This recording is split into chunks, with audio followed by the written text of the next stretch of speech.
everybody, welcome back to the Bison Workshop. I'm Bob, and in light of the last video I put up, I thought I would go ahead and put up another video on the same subject but different context. These motors, I could have probably saved myself some money, and this is why I'm doing this, so that I can show you guys my mistake so you guys can fix the mistake that I made.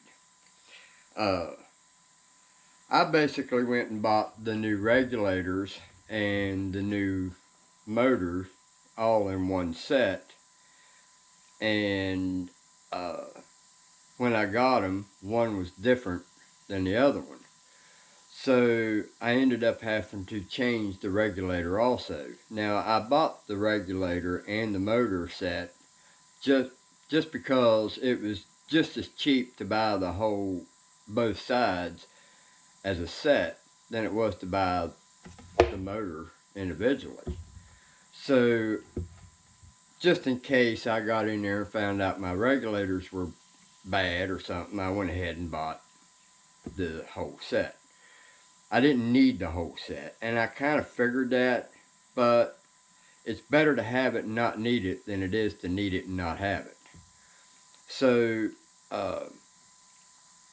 I'm going to show you how to fix the window motor in your Ford 92 to 97. It's probably the same for all of them, but this is what I know my fix will fix.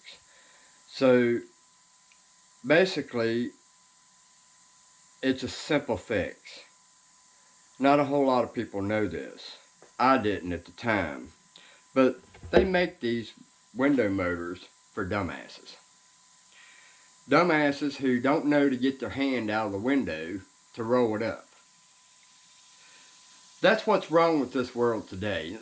You don't even want to get me on that, but that's just one of the things that's wrong with this world today is these companies are making things dummy proof. And we've got a lot of dumbasses in the world today that don't know to get their arm out of the window before you roll it up. Duh.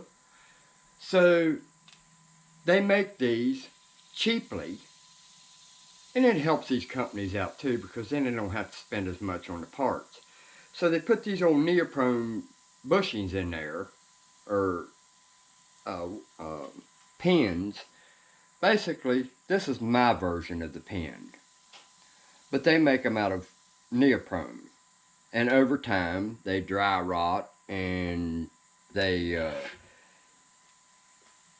disintegrate. Basically, I've got it all over my floor here from the one I pulled apart. So I'm going to show you how to fix this. Now, yes, if somebody got their arm stuck in my window and rolled it up, they're going to cut it off. And I don't feel a bit sorry for them, because if they're too dumb to get their hand out of the window, then they deserve to get it cut off. I'm getting tired of these companies enabling these dumbasses to still be dumbasses. If you get your arm caught in the window once, you ain't going to do it again.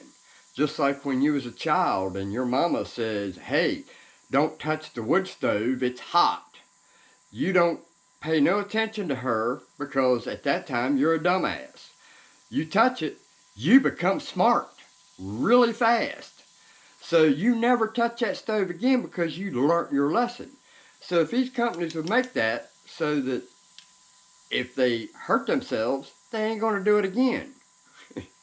But anyway, I'll pan you down here after I'm done rambling here. I'll pan you down here and show you how I fixed my motor. Alright, so now you get to take these screws out.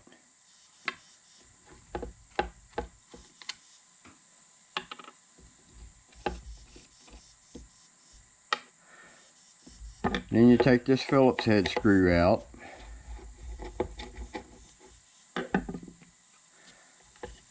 You pop that off. Now, when you first get this, they're bent over right here and right here on this corner.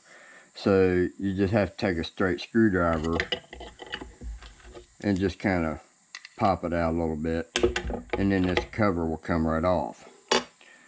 So then you got this part inside here. Help if I had a straight screwdriver instead of a Phillips.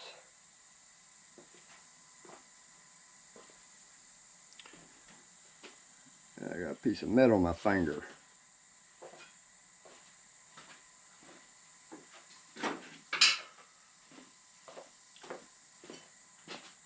So then you just pop that up out of there.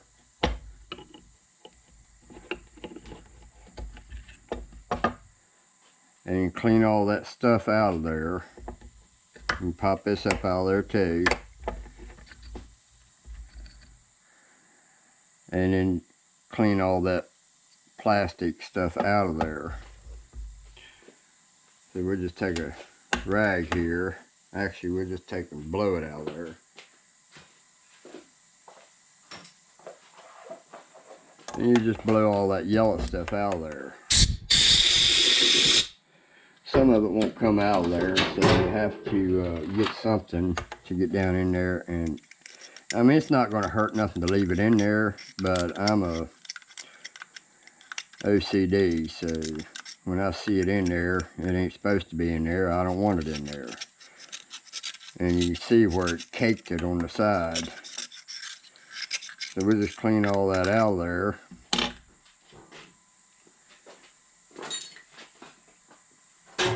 And then blow it out.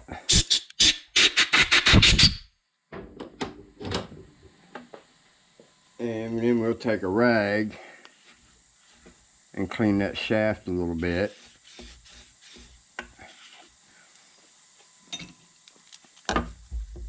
Same thing with this, make sure all the plastic is off of it. And the same thing with this, you want to dig all that plastic out of there. You see what we got going on here. There was a whole lot more than that in there. So you clean all that out of there. Now, we want to take a little bit of grease and we just coat the inside of that. Shaft and all. Alright, same thing with this.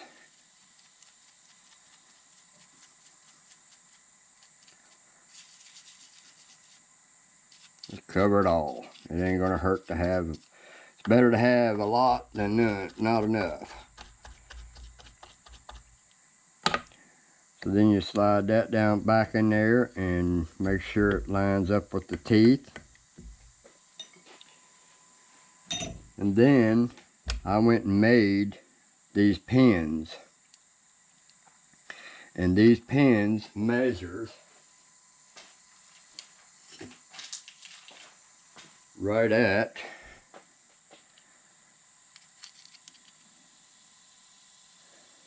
15-30 seconds.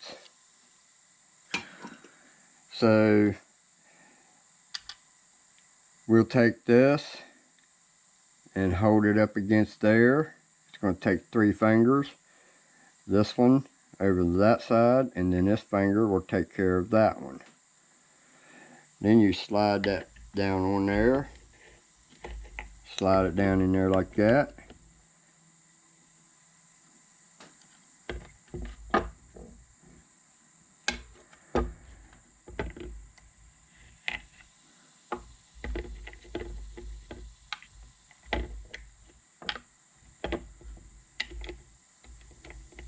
I gotta do this again, damn it.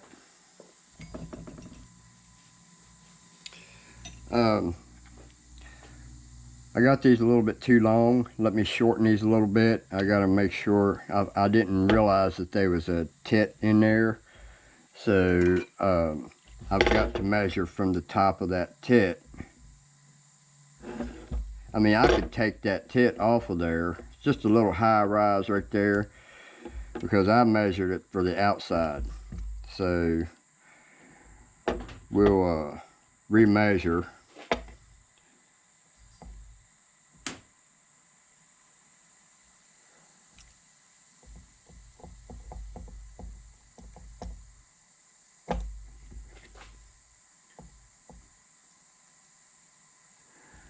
And we'll make them that long. So I'll be right back.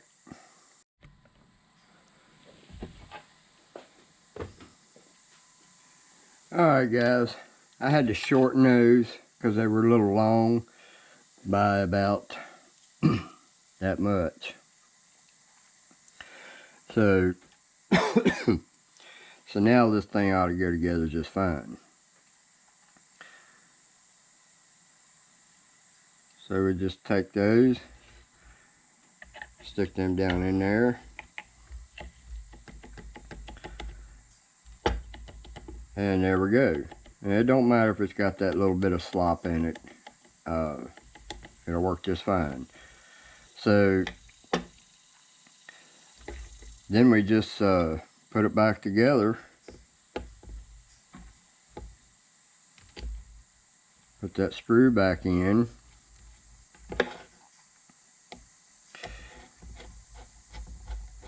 And it's not necessary.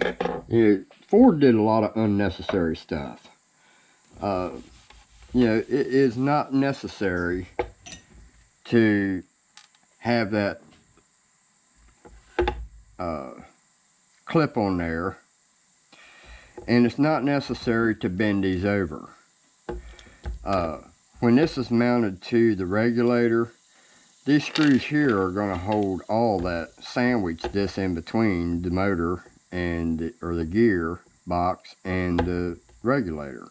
So it's not really necessary to bend them over. You can if you want, but it's just not necessary.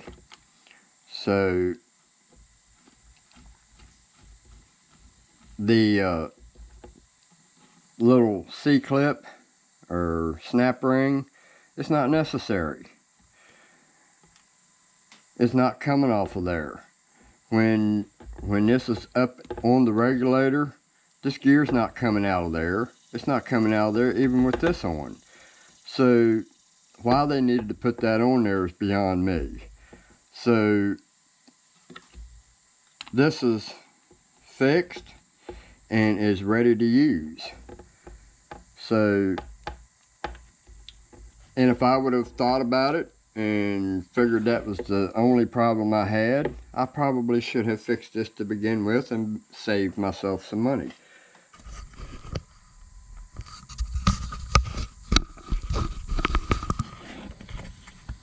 So, sorry about jerking you around there a little bit. Now I'll probably take and sandblast this housing and sandblast all this and repaint that metal. Of course, that metal never did have any paint on it. They never even bothered putting paint on it. And then replace that tape. And I'll have basically a brand new motor. And that's just how you fix one of the window motors in your Ford. So don't forget to like, share, comment, subscribe. You guys have a good one. Later.